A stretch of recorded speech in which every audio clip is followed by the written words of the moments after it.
President.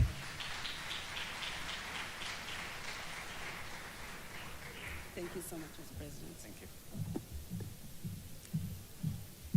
Your Excellency Emmanuel Macron, President of the French Republic and co-chair of the Africa Forward Summit 2026.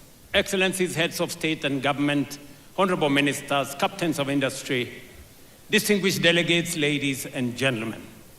It is a profound honor and privilege to welcome you to the Africa Forward Summit 2026 here in Nairobi, Kenya, the cradle of humankind, the birthplace of our shared human history and the origin of wonder.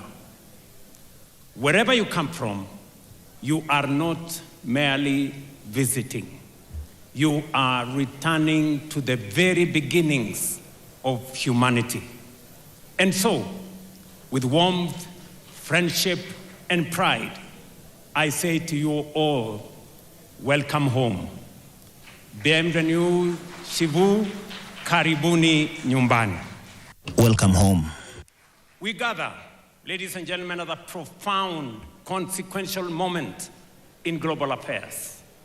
The foundations of international order are being reshaped by deepening geopolitical divisions, persistent conflicts, economic volatility, climate pressures, and widening inequalities.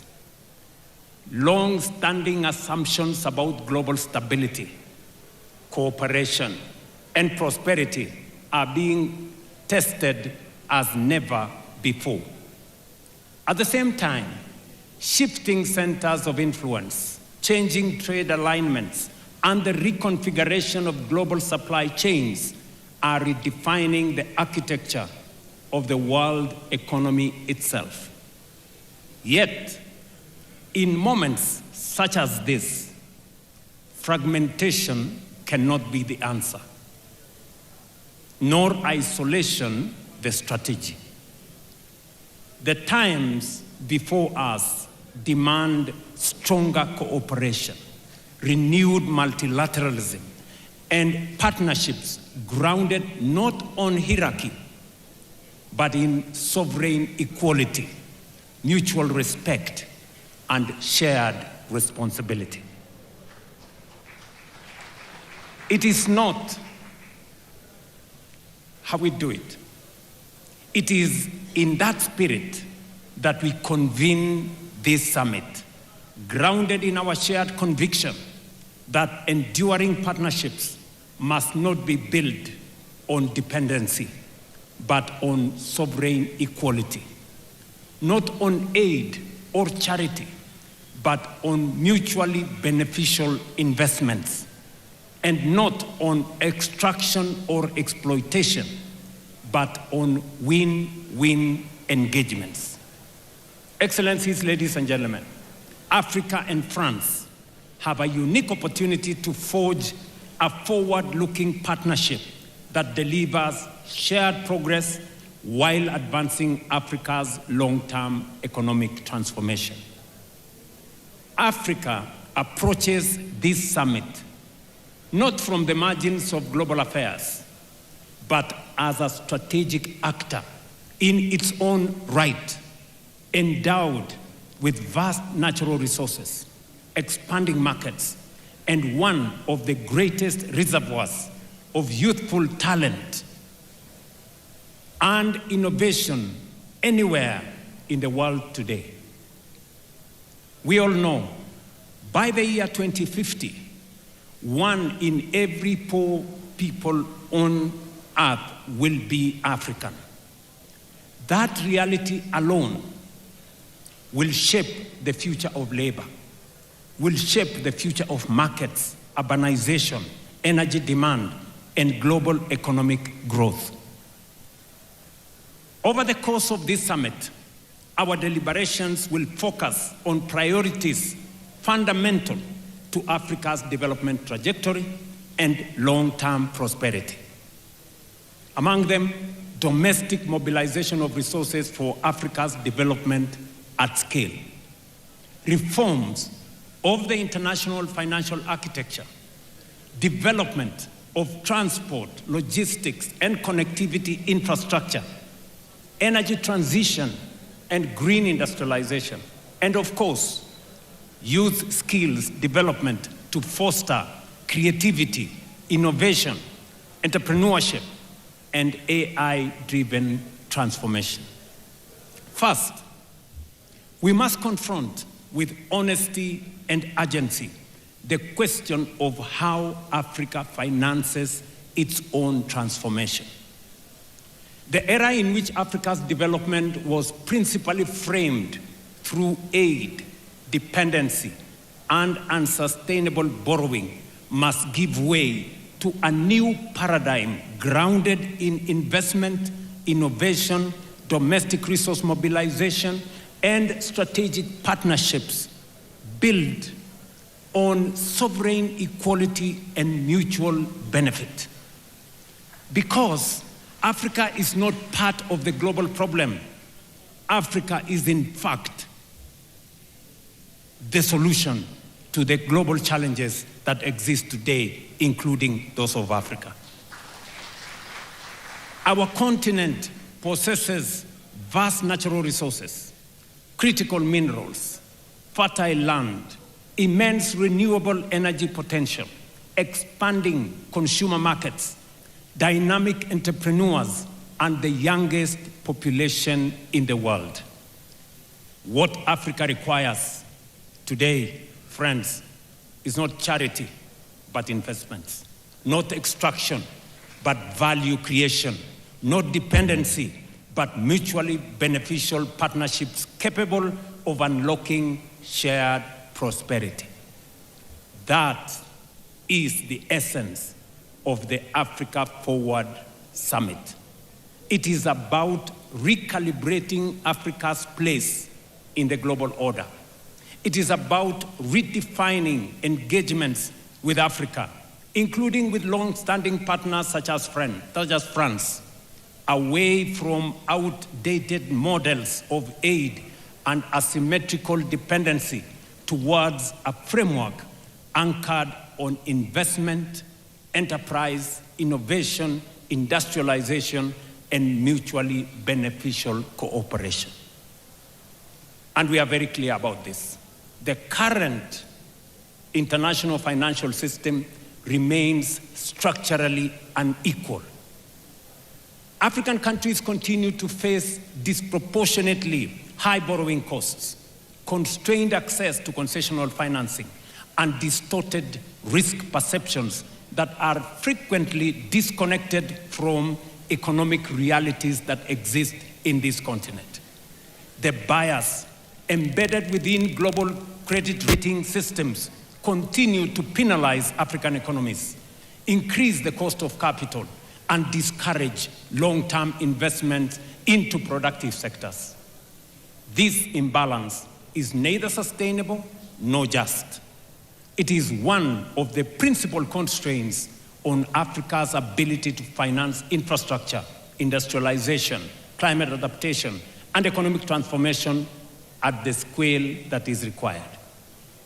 That is why Africa has supported the establishment of the African Credit Rating Agency, an important step towards ensuring fairer, evidence-based, and context-sensitive assessment of African economies and investment opportunities. Its purpose is not to replace existing global institutions, but to correct long-standing distortions in risk perception that continue to increase the cost of capital for African countries and continue to discourage long-term investment into productive sectors. At the same time, we must recognize that the World Bank and the International Monetary Fund alone cannot finance Africa's development ambition. We have to be realistic.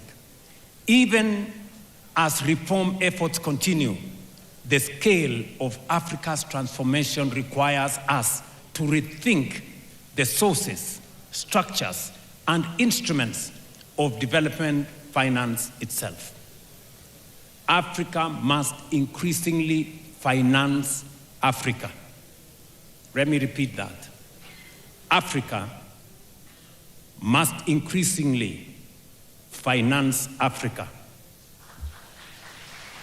What do I mean? Across our continent, enormous pools of domestic capital remain underutilized. Africa today holds more than $4 trillion in long-term domestic savings, including over $1 trillion in pensions and insurance assets, and more than $500 billion in central bank reserves. I am not talking about Europe, I'm talking about Africa.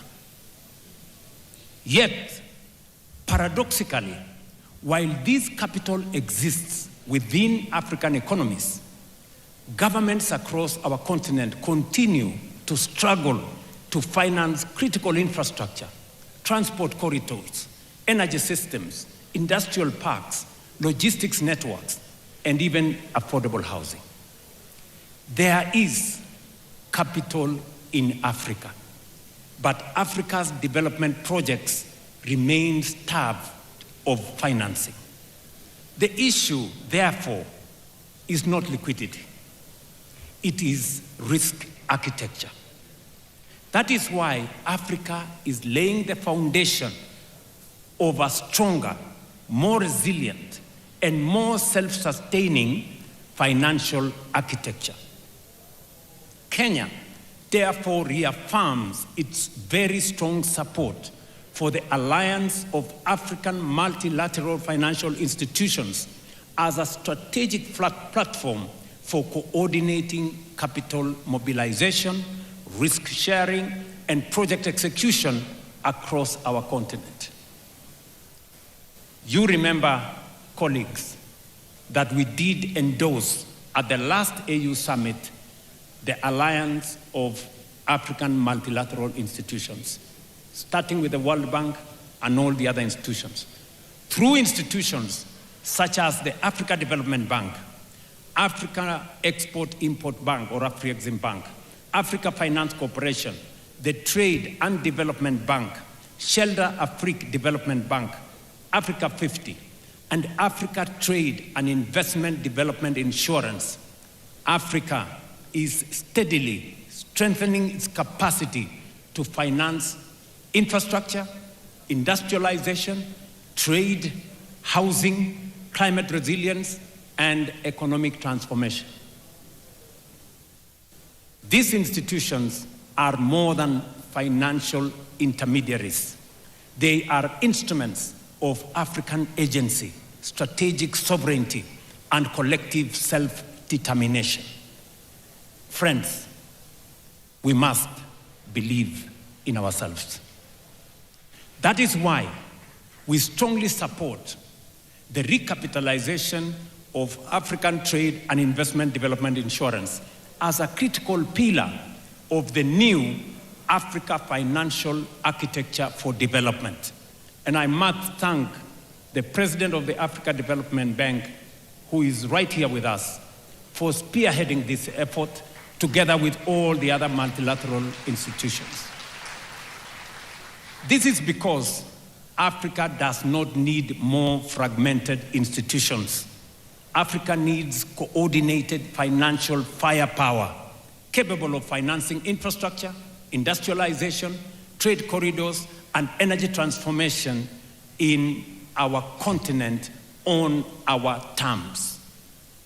It is in this spirit that the proposed new Africa Financial Architecture and Development Framework, NAFAD, as we are calling it, seeks to align African multilateral institutions, sovereign investment platforms, pension systems, development banks, and private capital behind a coordinated continental investment strategy.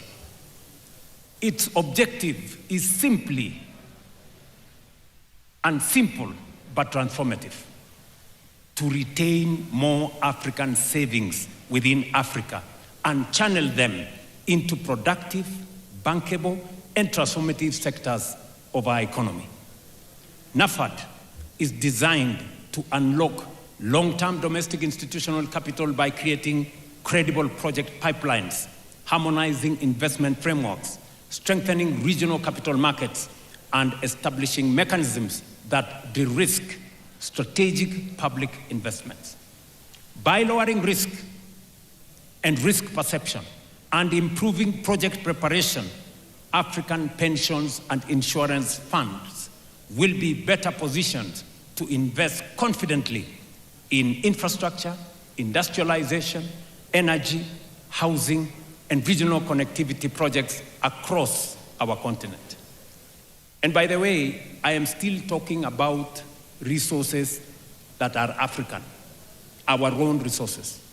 Ultimately, NAFAD represents Africa's collective effort to build financial sovereignty by aligning African institutions, African savings, and African capital markets behind Africa's development priorities. And Kenya has already begun implementing the elements of this vision through the establishment of the National Infrastructure Fund, a platform designed to mobilize long-term domestic capital into strategic national projects. Already, our new National Infrastructure Fund has mobilized approximately $1 billion in the last 4 months, demonstrating the enormous potential that exists within African economies themselves. And this is money we have just mobilized here in Kenya. As government, we are deliberately partnering with the private sector to build confidence, reduce risk, and crowd in investment into transformative public infrastructure. Our objective is simple: to create credible mechanisms through which private capital can participate securely and profitably in Africa's growth story. Kenya's experience demonstrates what domestic resource mobilization can achieve. Over the last 3.5 years, we have mobilized nearly $4 billion locally for our affordable housing program. Through innovative domestic financing mechanisms, we are investing in housing, creating jobs, supporting enterprise, and expanding home ownership while restoring dignity to millions of Kenyan citizens. This experience demonstrates a fundamental truth. Africa can generate substantial development resources internally when institutions are strong, policies are credible and predictable, markets are trusted, and citizens themselves become active participants in nation building. Excellencies, infrastructure development remains one of the most decisive foundations of Africa's economic transformation and continental integration. Africa's infrastructure financing gap continues to constrain productivity, continues to increase the cost of trade, weaken industrial competitiveness, and fragment markets across our continent. According to the Africa Development Bank, Africa requires between $130 and $170 billion annually for infrastructure investment, with financing gaps estimated at between $70 and $100 billion every year. Bridging this gap will not happen through public borrowing alone. It requires innovative financial instruments, blended finance mechanisms, de-risking facilities like the one I have talked about, and strong public-private partnership capable of unlocking institutional capital at scale. But the broader challenge before us is continental. We must accelerate investment in transport corridors, in ports, rail systems, roads, aviation connectivity, and integrated logistics ecosystems capable of binding Africa together into one competitive economic space under the Africa Continental Free Trade Area. Because Africa cannot trade effectively with itself while its economies remain disconnected from one another. Connectivity is not merely about infrastructure. It is about competitiveness. It is about regional value chains. It is about food security, and it's about industrialization. And ultimately, it is about shared prosperity. Equally critical is the question of energy. That is why we must fundamentally restructure and strengthen Africa's financial architecture to mobilize the scale of capital required to finance this transformation on African terms. Excellencies, Africa possesses some of the greatest renewable energy potential anywhere in the world, from geothermal resources in the Rift Valley and on to immense opportunities in solar, wind, hydroelectric power, and green hydrogen across our continent. Africa, therefore, has a historic opportunity, not merely to participate in the global energy transition, but to help lead it. But for Africa, the energy transition must also be a development and an industrialization transition. We must accept a future, and we cannot, let me repeat that, we cannot accept a future in which Africa simply exports raw green minerals, while industrial value addition, advanced manufacturing, and technological innovation take place elsewhere. That model belongs to the past. Africa must become a competitively industrial hub powered by clean energy, modern infrastructure, innovation, and strategic investment partnerships. Green industrialization presents our continent with an opportunity not only to contribute meaningfully to global climate solutions, but also to create jobs, expand manufacturing capacity, strengthen exports, deepen regional value chains, and accelerate structural economic transformation. Excellencies, ladies and gentlemen, perhaps Africa's greatest strategic asset is its people. This demographic and the demographic reality that it presents will profoundly shape the future of labor markets, the future of technology, urbanization, consumption, innovation, and of course, economic growth. Our youth population is not a burden to be managed. It is an extraordinary strategic advantage to be invested in. But demographic potential does not automatically become demographic power. It must be deliberately cultivated by education, skills development, research, digital inclusion, entrepreneurship, and technological innovation. We must equip Africa's young people, not merely to seek jobs, but to create enterprise, build technologies, drive industrial transformation, and lead the next frontier of artificial intelligence and digital innovation. And across our continent, this transformation is already underway. From Nairobi to Lagos, from Kigali to Cape Town, young Africans are redefining finance through fintech, transforming agriculture through technology, expanding digital commerce, building globally competitive startups, and creating solutions capable of shaping industries far beyond our borders. What they require is access. Access to quality education, access to digital infrastructure, access to affordable capital, access to markets, and of course, they will create the opportunities necessary. Ladies and gentlemen, none of these ambitions can be fully realized without peace, stability, and effective multilateral cooperation.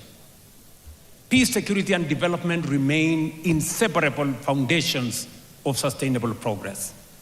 Yet across parts of Africa and beyond, protracted conflicts, violent extremism, unconstitutional changes of government, terrorism, organized crime, and climate-related insecurity continue to undermine stability, weaken institutions, and constrain economic advancement. Current estimates indicate that Africa accounts for nearly 40% of active armed conflict globally and close to half of all internal displacements worldwide. These figures underscore both the scale but also the urgency of the challenges confronting our continent. We must therefore reaffirm our collective support for African-led peace and security mechanisms, including the Africa Union Peace and Security Architecture, predictable financing, institutional capacity, and international cooperation in support of lasting peace. But lasting peace cannot be secured through military response alone. Peace requires confronting the structural drivers of instability, poverty, exclusion, unemployment, inequality, weak institutions, climate vulnerability, and the absence of economic opportunity, particularly for young people. That is why strengthening Africa's strategic autonomy in matters of peace and security remains an imperative. And it is why we reiterate with clarity and conviction the urgent necessity of reforming global peace and security governance, particularly the United Nations Security Council. It is both indispensable and unconscionable that a continent of nearly 1.5 billion people, represented by 54 sovereign states and constituting one of the largest blocs within the United Nations, continues to remain excluded from permanent representation on the Security Council. Such inequality, ladies and gentlemen, such inequality erodes legitimacy, undermines credibility, and diminishes confidence in multilateral systems itself. No global governance architecture can credibly claim to be democratic, to be representative, to be just, or fit for purpose, while a substantial part of humanity remains absent from the table where the world's most consequential decisions are made. The time has come, therefore, for the international community to recognize, without ambiguity or without delay, that Africa cannot and will not and must not remain subject to decisions taken without its equal voice on the table. The reform of the Security Council is not merely an institutional adjustment. It is a moral obligation. It is a strategic necessity. It is indispensable to restoring trust, legitimacy, and confidence in the international order itself. Kenya, therefore, remains steadfast in its support for the common African position as articulated in the Ezulwini Consensus and the Sipte Declaration, which calls for Africa to be accorded permanent representation on the Security Council with all the prerogatives and privileges of permanent membership, alongside additional non-permanent seats. Excellencies, ladies and gentlemen, Africa does not need privilege, but fairness. We don't need exclusion, but inclusion. We do not seek confrontation, but partnership anchored on mutual respect, shared responsibility, and of course, shared progress. This summit, therefore, presents us with an opportunity to define a new era of engagement between Africa and its partners, an era based not on dependency, but on dignity, not on extraction, but on value creation, and not on short-term transactions, but on long-term shared prosperity. Because the Africa we envision is an Africa of confidence, an Africa of ideas, an Africa of innovation, an Africa of enterprise, an Africa that believes in itself, invests in its people, mobilizes its own resources, and engages the world as an equal partner in shaping balanced, prosperous, and peaceful global future.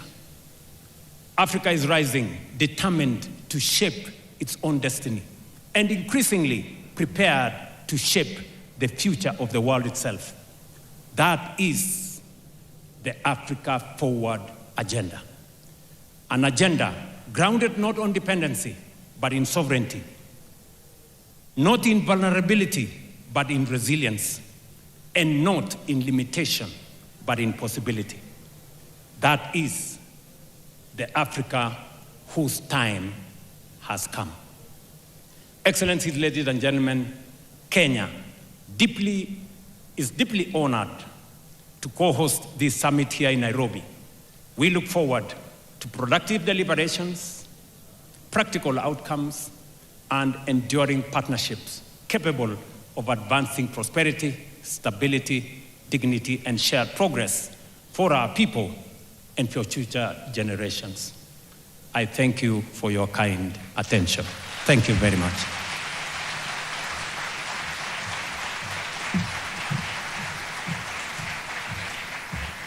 Thank you, Your Excellency, for the warm welcome.